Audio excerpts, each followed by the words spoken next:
আমরা জানবো যে গরু কুরবানি দেওয়ার ক্ষেত্রে গরুর বয়স কয় বছর হতে হবে।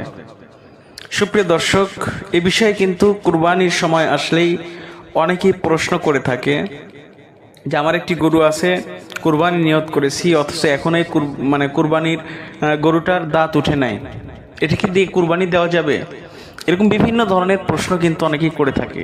এর সঠিক সমাধান হলো হাদিসে যেটা এসেছে, কোনো ব্যক্তি যদি একটি গরু কুরবানি করতে চায় তো সেক্ষেত্রে গরুটার বয়স পূর্ণ হতে হবে 2 বছর। 2 বছর পূর্ণ যদি হয় একটি গরুর, তাহলে অবশ্যই ওই গরু দ্বারা কুরবানি দেওয়া যাবে, এতে কোনো সমস্যা নাই। শর্ত 2 বছর পূর্ণ হতে হবে। তো আশা করি বিষয়টি বুঝতে পেরেছেন। ভিডিওটি ভালো লাগলে অবশ্যই লাইক কমেন্ট শেয়ার করবেন। আর হ্যাঁ, কুরবানি সংক্রান্ত যে কোনো প্রশ্ন যদি আপনার থেকে থাকে অবশ্যই আমার এই কমেন্ট বক্সে প্রশ্ন করলে উত্তর দেওয়ার চেষ্টা করবো ইনশাআল্লাহ। তো পরবর্তী ভিডিও দেখার আমন্ত্রণ রইল। ধন্যবাদ। আল্লাহ হাফেজ।